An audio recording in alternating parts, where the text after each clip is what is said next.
Physics 50 में आप सभी का स्वागत है। आज हम लोग विद्युत द्विध्रुव के कारण किसी बिंदु पर विद्युत क्षेत्र की तीव्रता निकालने सीखेंगे विद्युत विभव का उपयोग करके। आप जानते हैं जी विद्युत विभव कितना होता है, K P cos theta by R square. किसी विद्युत द्विध्रुव के कारण किसी बिंदु पर विद्युत विभव K P cos theta by R square हम लोग निकालने सीखे हैं पहले। अब इसके मदद से हम लोग विद्युत क्षेत्र की तीव्रता निकालेंगे। कितना होता है, K P by R cube root over 3 cos square theta plus 1। विद्युत विभव का इस्तेमाल करके हम लोग विद्युत क्षेत्र की तीव्रता निकालने सीखेंगे। इसके लिए क्या करना पड़ेगा, सबसे पहले एक विद्युत द्विध्रुव ले लीजिए।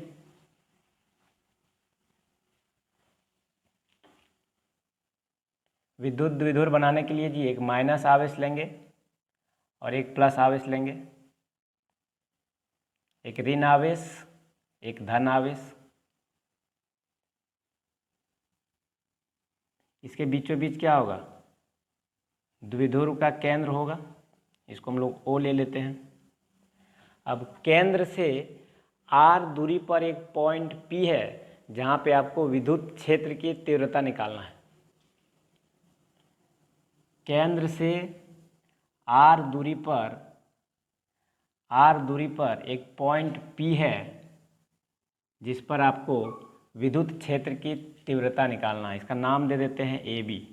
इस विद्युत द्विध्रुव का नाम दिए ए बी। ध्यान दीजिएगा जी, इस पॉइंट पर विद्युत क्षेत्र की तीव्रता ई आर इक्वल टू इस डायरेक्शन में होगा और ई थीटा इस डायरेक्शन में होगा।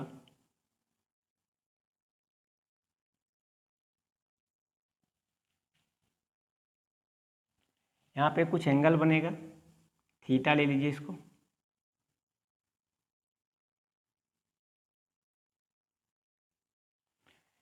यदि यहाँ पे एंगल में थोड़ा सा परिवर्तन हम लोग चेंज करेंगे डी थीटा,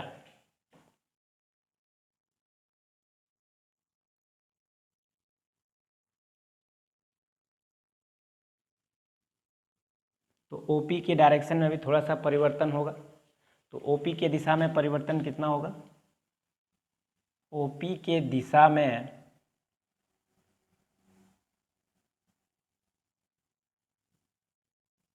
दूरी परिवर्तन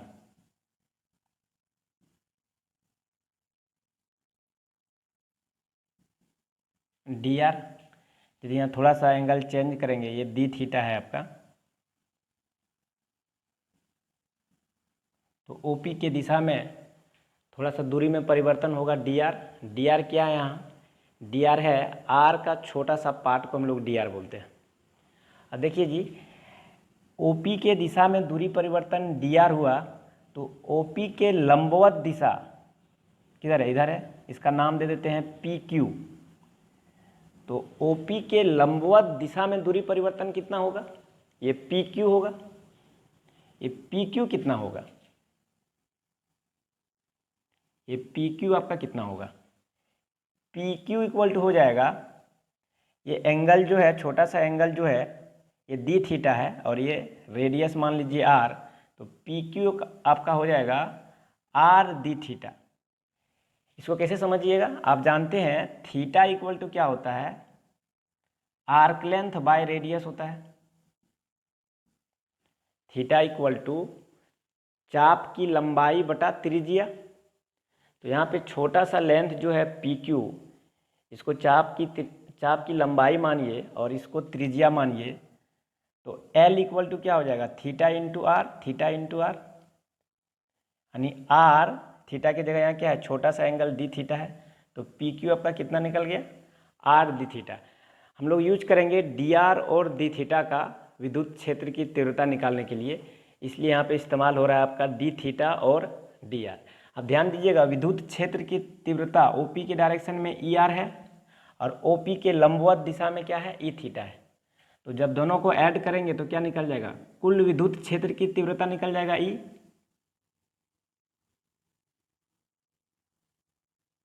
ये आपका हो जाएगा ई कुल विद्युत क्षेत्र की तीव्रता, ई हम लोग को ई निकालना है और इसका डायरेक्शन भी निकालना है अल्फा।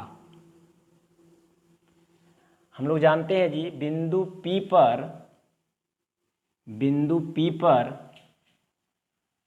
विद्युत विभव, बिंदु P पर विद्युत विभव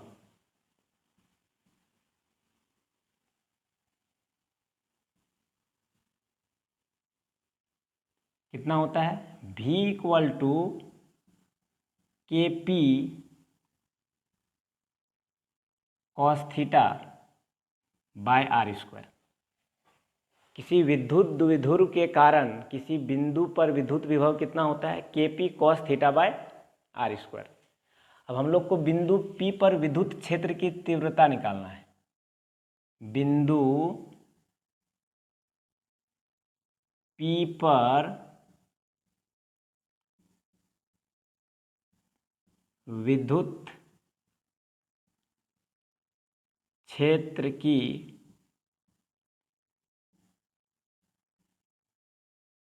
तीव्रता, पहले ई आर निकालते हैं। E R equal to minus dV by D R. ये विद्युत विभव और विद्युत क्षेत्र की तीव्रता में एक रिलेशन है, E R equal to minus dV by D R, आपको याद रखना पड़ेगा। ध्यान दीजिएगा V का वैल्यू कितना है, KP cos theta by R square, KP cos theta by R square, और नीचे में क्या है, डी आर है। ध्यान दीजिएगा जी इसमें कौन कौन कांस्टेंट है और कौन कौन वेरिएबल है। तो जिसके साथ डी लगा हुआ है, किसके साथ डी लगा हुआ है, देखिए तो आर के साथ। तो आर वाला टर्म छोड़ के बाकी कांस्टेंट है बाहर निकाल लीजिए, माइनस KP कॉस थीटा, ऊपर में क्या बचा 1 by R square D R. इसको हम लोग को क्या करना है, डिफ्रेंशिएट करना है। ध्यान दीजिएगा ये ऊपर जाएगा तो माइनस हो जाएगा, तो minus KP cos theta, R पर क्या हो जाएगा -2 डी आर। ध्यान दीजिएगा इसका डिफ्रेंशिएशन आपको पता है क्या होता है, x to the power n का डिफ्रेंशिएशन बताया गया है।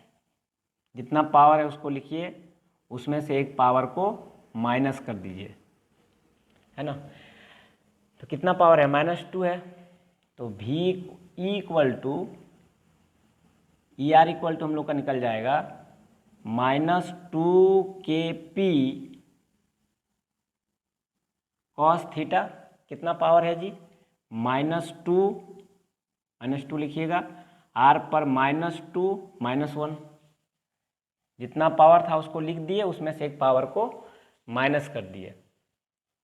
तो ई आर इक्वल टू ये माइनस और ये माइनस, सॉरी यहाँ पे 2 नहीं है, ये माइनस और ये माइनस क्या हो जाएगा, प्लस हो जाएगा। 2 KP कॉस थीटा, ये वाला 2 इधर ले आए, आर पे पावर क्या हो जाएगा, -2 -1 -3 हो जाएगा। तो हम लोग का ई आर निकल गया जी 2 KP cos theta by R cube. ध्यान दीजिएगा इसको हम लोग डायरेक्ट यूज किए थे जब उसमें विद्युत क्षेत्र की तीव्रता किसी बिंदु पर निकाले थे, तो ये फॉर्मूला डायरेक्ट अक्षीय स्थिति वाला उठा के यूज कर लिए थे हम लोग। लेकिन यहाँ पे निकाल के दिखाना पड़ेगा E R equal to 2 KP cos theta by R cube कहाँ से आया, भी को डिफ्रेंशिएट करना पड़ा आर के रिस्पेक्ट में। अब देखिए अब ई थीटा निकालना है, तो ई थीटा निकालने के लिए एक और फॉर्मूला आपको याद रखना पड़ेगा, E theta equal to -1 by R dV by D theta. अब विद्युत विभव को आपको थीटा के रिस्पेक्ट में डिफ्रेंशिएट करना है, इसके रिस्पेक्ट में, थीटा के रिस्पेक्ट में। तो ध्यान दीजिए तो विद्युत विभव में नीचे क्या है, आर स्क्वायर, और विद्युत क्षेत्र में क्या रहता है, आर क्यूब रहता है, 3 पावर रहता है।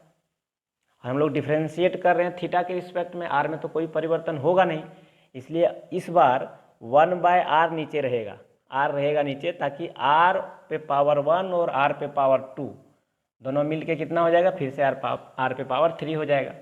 चलिए पुट कीजिए, -1/r भी कितना है, K P cos theta by R square D theta.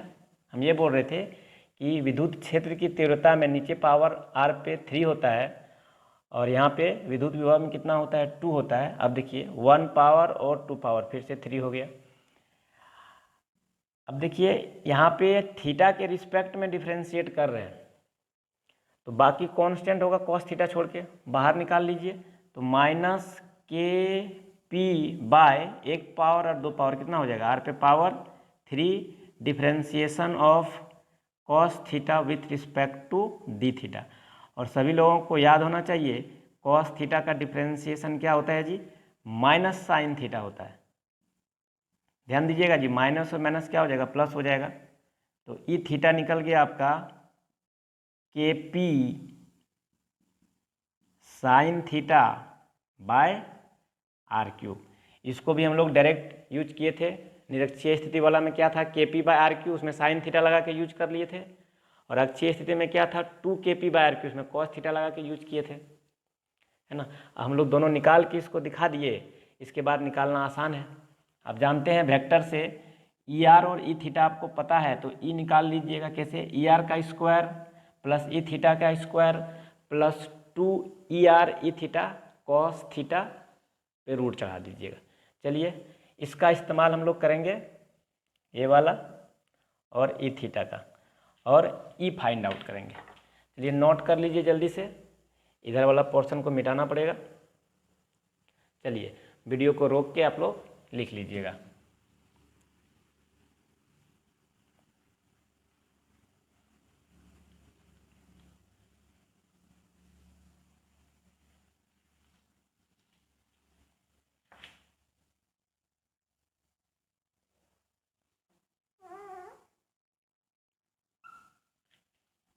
हम लोग को निकालना है जी ई, तो ई इक्वल टू हो जाएगा ई आर का स्क्वायर प्लस ई थीटा का square plus 2 E R E theta cos, यहाँ पे थीटा कितना हो जाएगा, ये दोनों के बीच ई आर और ई थीटा के बीच एंगल कितना बन रहा है, देखिए तो 90 डिग्री बन रहा है, तो कॉस 90 डिग्री ले लीजिएगा। और कॉस 90 का वैल्यू 0 होता है, तो ये पोर्शन पूरा 0 हो जाएगा। तो E equal to E R कितना है देखिए, 2 K P cos theta by R cube का square plus K P sine theta, देखिए यहाँ पे ये थीटा निकाले हैं, K P sine theta by R cube का स्क्वायर, ये पूरा पोर्शन 0 हो जाएगा। तो E इक्वल टू, ध्यान दीजिएगा थोड़ा जी, के पी बाय आर क्यू पे स्क्वायर यहाँ भी है और के पी बाय आर क्यू पे स्क्वायर यहाँ भी है, तो दोनों से कॉमन करके बाहर निकाल लीजिएगा। इस पे स्क्वायर है तो रूट से बाहर निकल जाएगा, कितना निकलेगा, के पी बाय आर क्यूब बाहर निकलेगा,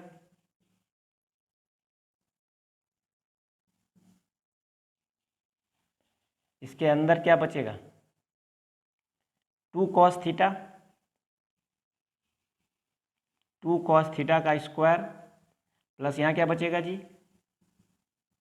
साइन थीटा का स्क्वायर बचेगा। तो E equal to K P by R cube root over 4 cos square theta plus sine square theta. तो E equal to K P by R cube, यहाँ पे तोड़ दीजिए, 4 कॉस स्क्वायर थीटा को क्या लिख सकते हैं हम लोग, 3 cos square theta plus cos square theta plus sine square theta. तो cos square theta plus sine square theta क्या हो जाएगा, 1 हो जाएगा। तो ई इक्वल टू हम लोग का प्रूफ हो गया K P by R cube root over 3 cos square theta. Cos square theta plus sine square theta को क्या लिखिएगा, 1 लिखिएगा। यही हम लोग को प्रूफ करना था। तो विद्युत विभव का इस्तेमाल करके हम लोग ई निकाल लिए। चलिए अल्फा भी निकाल लेते हैं दिशा के लिए, इधर मिटा दे रहे हैं।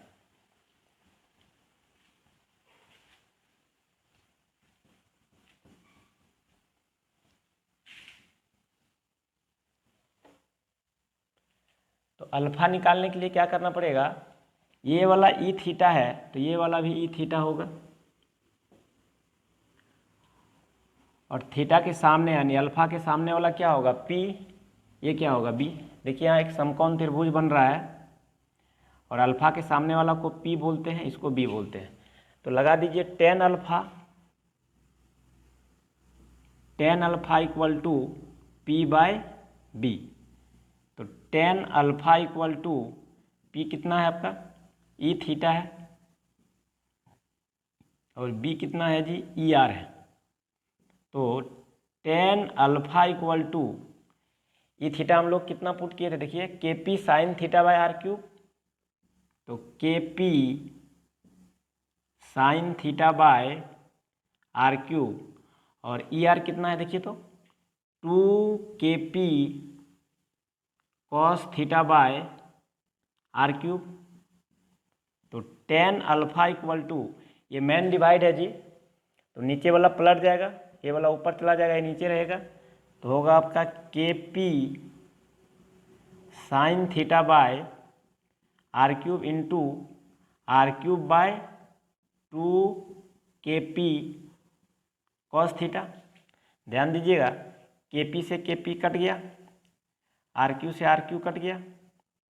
तो टेन अल्फा इक्वल टू क्या बचा, 1/2। इधर तो कुछ बचा नहीं, 1 बचा, यहाँ क्या बचा, 2। और ऊपर है साइन थीटा, नीचे में क्या है, कॉस थीटा। तो क्या लिख सकते हैं इसको, sine by cos tan theta लिख सकते हैं।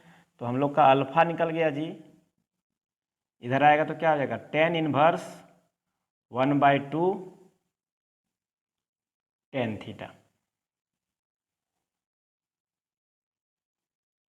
तो इस तरह से आप विद्युत विभव का इस्तेमाल करके विद्युत क्षेत्र की तीव्रता निकाल सकते हैं। नेक्स्ट लेक्चर में हम लोग संधारित्र के बारे में पढ़ेंगे, जिसको इंग्लिश में हम लोग कैपेसिटर बोलते हैं या कंडेंसर बोलते हैं। इसके बारे में पढ़ाई किया जाएगा नेक्स्ट लेक्चर से।